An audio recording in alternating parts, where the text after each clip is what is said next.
হাজলে মজলি আসসালামু আলাইকুম। বাইরা আবু জেহেল, উতবা, সাইবা এরম বড় ধরনের কাফের আল্লাহ রসুলের বিরুদ্ধে ছিল।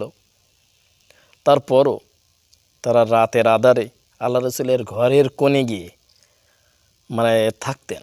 আল্লাহ রসুল যে গভীর রাত্রে কোরআন তেলাওয়াত করতেন, সেই কোরআন তেলাওয়াত তারাও শুনত, তাদের ভালো লাগতো।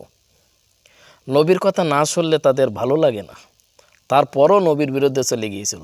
কারণ ক্ষমতা, লোভী এমন একটা বিষয় যে আপনার উচ্চ পর্যায় থেকে নিচ্চ পর্যায়ে নিয়ে যেতে সক্ষম হয়। আপনার হৃদয়ের ভিতরে যে মন মানসিকতা যদি সেইভাবে তৈরি না করতে পারেন, তাহলে তো আপনি কষ্ট পাবেন।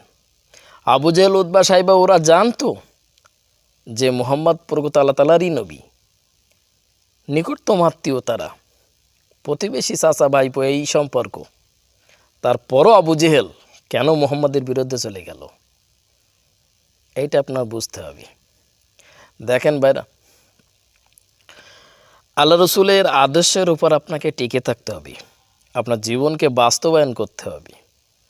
হ্যাঁ, আমি জানি আপনি আল্লাহ রসুলের পুরোপুরি আদর্শ মানতে পারবেন না, কিন্তু আপনার ভিতরে তো চেষ্টা থাকা লাগবে।